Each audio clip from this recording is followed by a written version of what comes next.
Welcome to Mickey, Marvel, and More, Disney news, commentary, and opinion. From theme parks to Thanos and from Skywalker to Skyliner, my family and I will discuss it all. So let's go!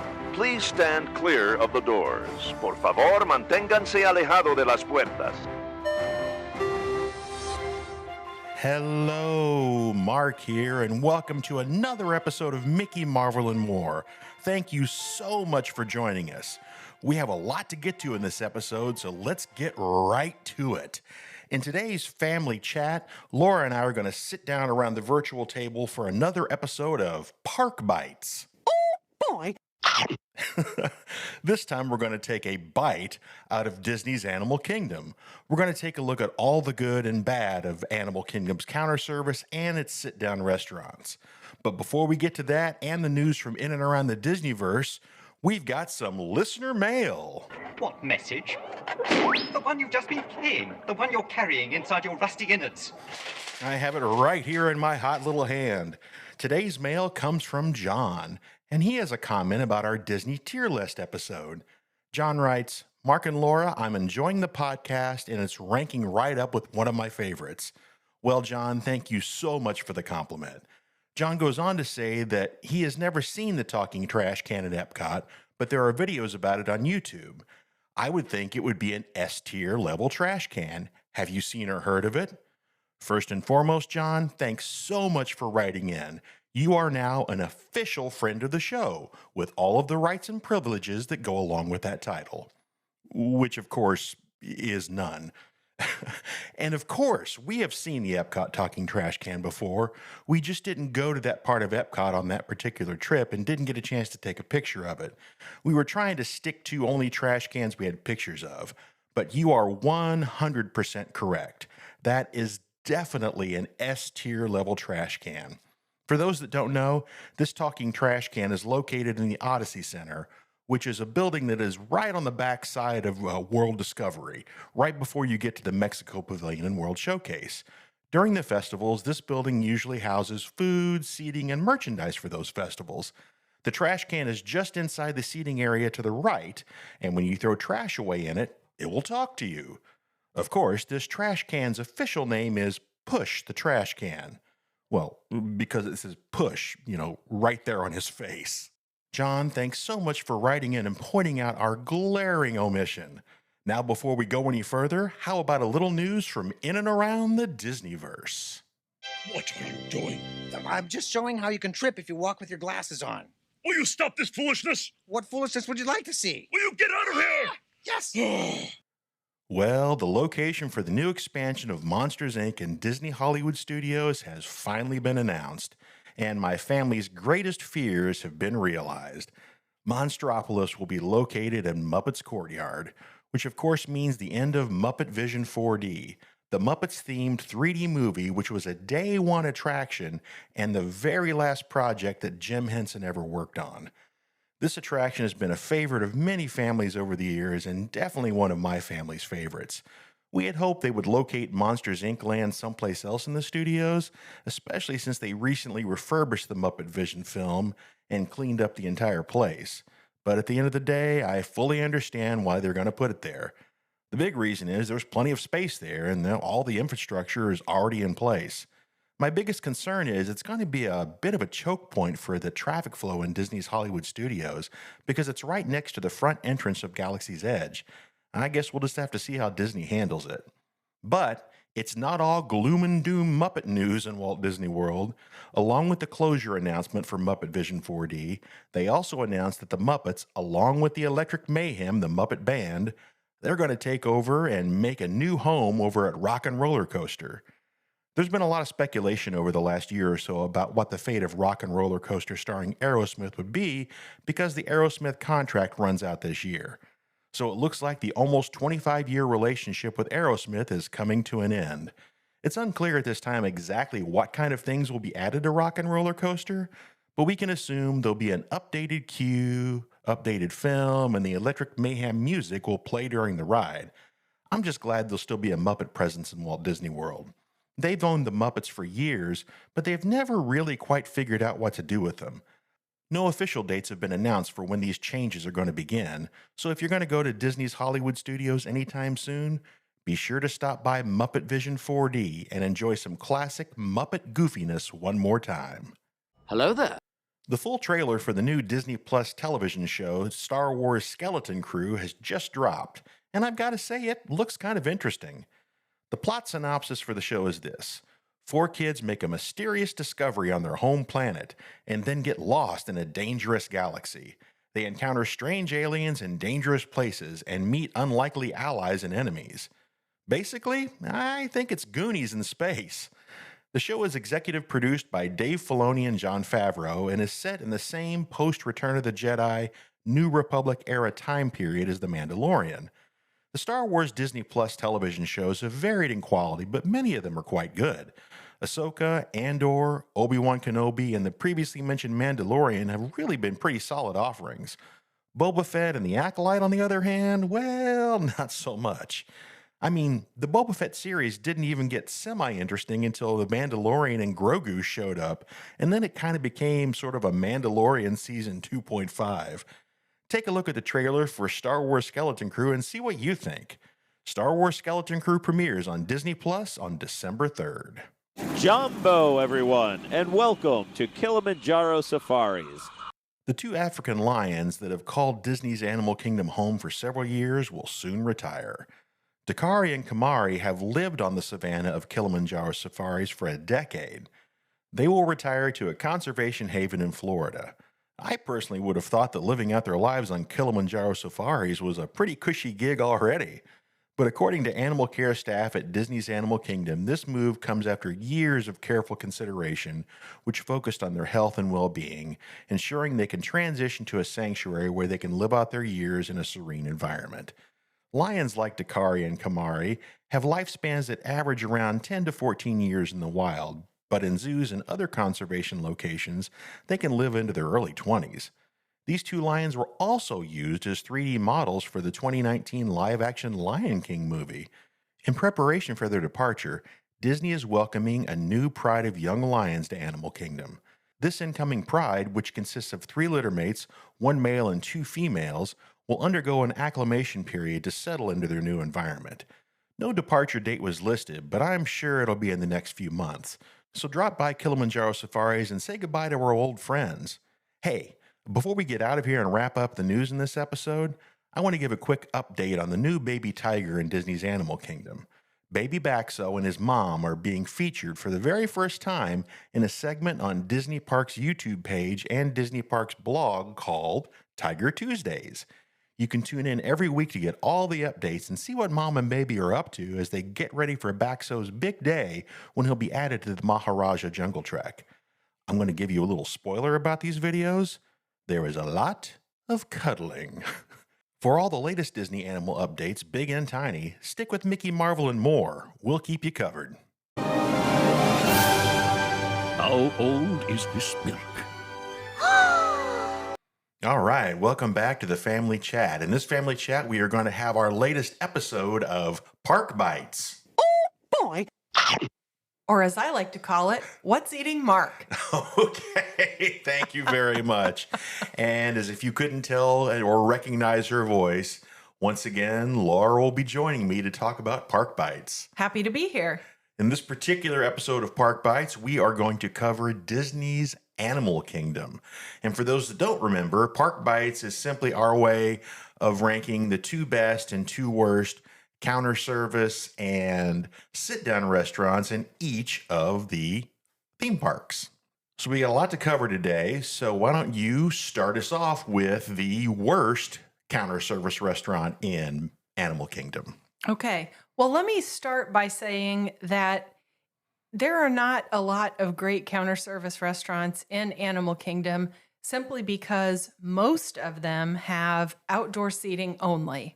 Right. So this is not a reflection on the food because several of these locations actually have pretty good food, but you have to sit outside to eat them. Actually, there's a lot of carts at Animal Kingdom that have some pretty yummy entrees or lunch-sized portions of things that are really good, but you just have no place to eat them. So I'm not considering any of those in our worst category, but also as a result, we aren't putting them in the best either. Right. So you just keep that in mind when you're thinking about our reviews, that there are a lot of quick service places that you can eat at it that are pretty decent, but no shade. Right. So that being said, the worst in any category, and it even has indoor seating, is Pizzafari. Ugh. And it is exactly as the name suggests, it is your standard theme park pizza restaurant. It has, I think, a couple of other fast Italian entrees, so fast food Italian type entrees. But when you walk into the restaurant, even just to walk in, you get that smell of cheap theme park pizza. And there is much like Pizza Rizzo's. Exactly. And there is just nothing appetizing about it. It is the same smell. It is. Well, it's probably the same pizza and the same sauce. I was kind of quickly looking at the menu. They've got a few interesting toppings and they've got some plant-based stuff, but really it's just that cardboard crust and that awful sauce. Yeah. So despite the indoor location, we are ranking that as our worst counter service restaurant in Animal Kingdom. Yeah, and we only have one in that category because there aren't too many counter service places at all, and we didn't want to knock the places just because they were outdoor dining. So let's go to the best counter service restaurants. Let's turn it up. So this one, interestingly enough, even though it has outdoor seating, we're still going to rank it as our best counter service restaurant. Second best counter service restaurant in Animal Kingdom. And that's Flame Tree Barbecue. So good. So good. The barbecue there has always been consistently good. The way that they serve it, they do change their menu from time to time, but it's always been a solid lunch choice. And even though all of the seating is outdoors, they do have lots of shade. So I would say the entire seating area is shaded either by trees or by, they have a big gazebo structure, which is actually where we typically sit. There's a few gazebo structures throughout that. Right. And the gazebo structures have fans that are running. So it can actually make it a fairly pleasant place to eat. Now, maybe not in July. Sure. But perfectly fine for spring or fall, or, of course, even in the winter. Yeah, the barbecue is always good. They've made changes. They've changed our salad that we used to love, but there's still many good options, and their barbecue is really pretty good. Yeah. And, as I mentioned, the trees not only provide shade, but it's also a very pretty surrounding. You really feel like you are in a very private area. It's not of the very park. loud. It's not very loud. It doesn't seem very crowded. There's one seating area that has this really pretty fountain and reflecting pond. And the restaurant itself sits along the lake that is part of the outdoor theater that Disney has had so much trouble finding a show Nothing sticks. that works. But from time to time, if you're sitting in that eating area overlooking the water, you do have character floats that will go by from time to time that are a lot of fun. And you can also look out across that lake and see Expedition Everest in action. That's usually the place where we sit. Yes. Yeah. Okay, so we're going to give you the best counter service location in Disney's Animal Kingdom, and it's Satuli Canteen over in the Avatar area.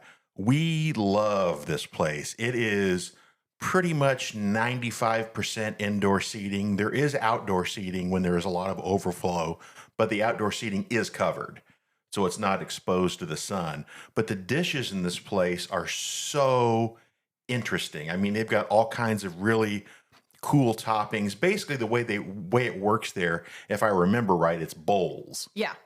And you choose your base. That's right. You choose your protein and you choose your sauce. Yep. So you can customize it exactly the way you want it with your choices.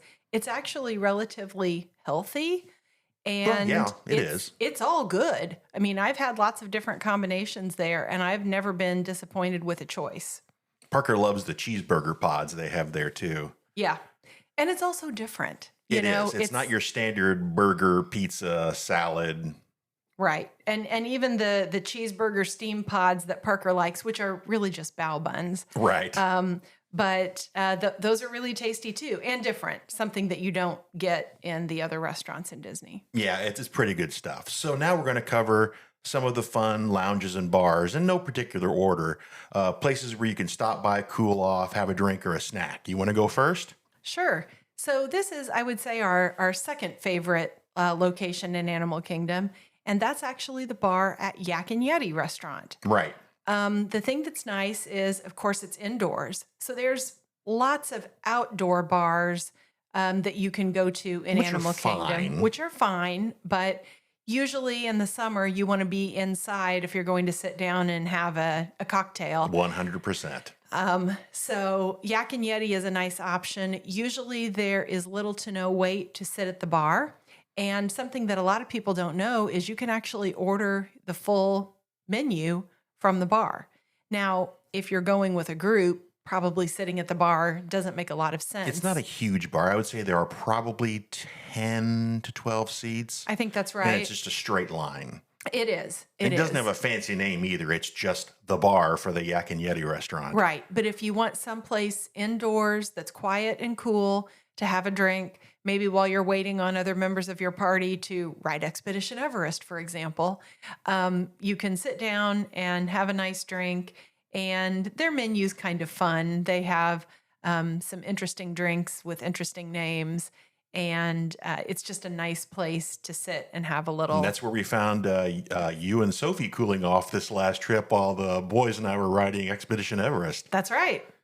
So I would say probably, I mean, we said these are in no particular order, but I think that this is, of the lounges and bars in Animal Kingdom, probably the best one.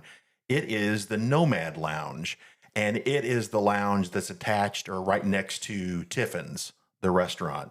It's kind of a really high-end sort of, it's craft cocktails and small plates. So not only can you have a drink, you can have a snack. There's indoor seating and outdoor seating, but it's all shaded, the outdoor seating, and there are a lot of trees around. But I would say it's about 50-50 on seating there, 50 indoors and 50% outdoors. We, as a group, have not experienced it yet, but so many people have said really incredible things about it. But I think, without question, it probably is the best lounge bar in Animal Kingdom. Wouldn't you agree? Yes, I think so. The restaurant location itself is a little bit tucked away. Mm-hmm. So even just the location is a little bit hidden, which is nice when you're trying to escape the hustle and bustle of the theme park. Something we didn't mention about the Yak and Yeti bar, it's pretty loud in there because it is near the waiting area for the restaurant, and it's also right next to the people that are eating in the restaurant. So it's a little louder than you would expect of a little bar like that. But this particular one, Nomad Lounge, it's kind of secluded and very quiet. Well, that's true. So it is a great place to just kind of escape for a drink and kind of just relax and not be in the ebb and flow of the theme parks. Right. All right, so now we're going to move on to the worst sit-down restaurant. We only have one. That's right. And this is probably a restaurant that most people don't even realize is part of Animal Kingdom. Yeah. But it is the Rainforest Cafe Oh, yeah. that is located inside Animal Kingdom theme park. You can access it from outside the main gate and also from inside the park. Yes. We've eaten there once, maybe twice. I think we've eaten at that location twice. And unfortunately, it suffers, like most rainforest cafes do, from being all about the show and not about the food at all. We went a lot when the kids were younger because Zach loved the mac and cheese and the kids loved the animatronics, but the food is just so incredibly bad.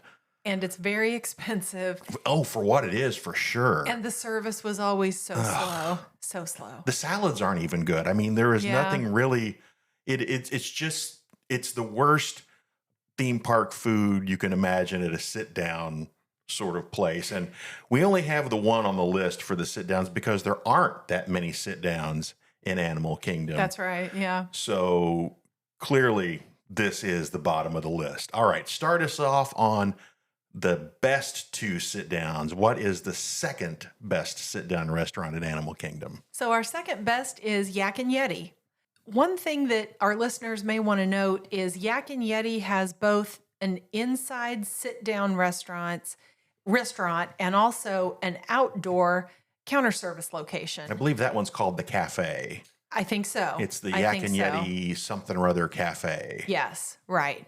They are located in the same building, but they really are 2 separate experiences, and we've eaten at both. And the counter service food is pretty decent, but it suffers from the outdoor seating problem for sure. Yeah, right. So the indoor Yak and Yeti location is a very good sit-down meal. Yak and Yeti, as you might expect, offers a lot of Asian food. Well, being in the Asian section of the park, of course they do. That's right. And also a little bit of Thai, a little bit of Indian food. So a really nice menu. Interestingly enough, the same company that owns Yak and Yeti also owns Rainforest Cafe. Yeah, we found that out and we're totally shocked. Yeah, because it's really 2 opposite ends of the spectrum in terms of food quality and for restaurant sure. experience. It's also just kind of interesting that it is one of the few restaurants that's owned by an outside restaurant group that operates inside the Disney theme park. Yeah, it may be, other than, of course, I guess, Rainforest Cafe is as well there because they have access from inside of the park, but there are not, at least off the top of my head, I can't think of more than these 2 even maybe that are inside Disney theme parks. We'd have to do our research on that. And hey, if you find out there are, drop us an email at Mickey, Marvel, and More, all one word, at gmail.com, and we'll read your opinion and your answer, and we'll make you an official friend of the show. Not that I'm trying to plug, but I'm plugging. So anyway, it was really good. Yeah, it is really good. And again, a little bit different food experience from what you might get otherwise in a theme park. Yeah, we struck up a conversation the last time we were there with our waiter because, they wear the cast member badges, but technically they work for the parent company that owns them.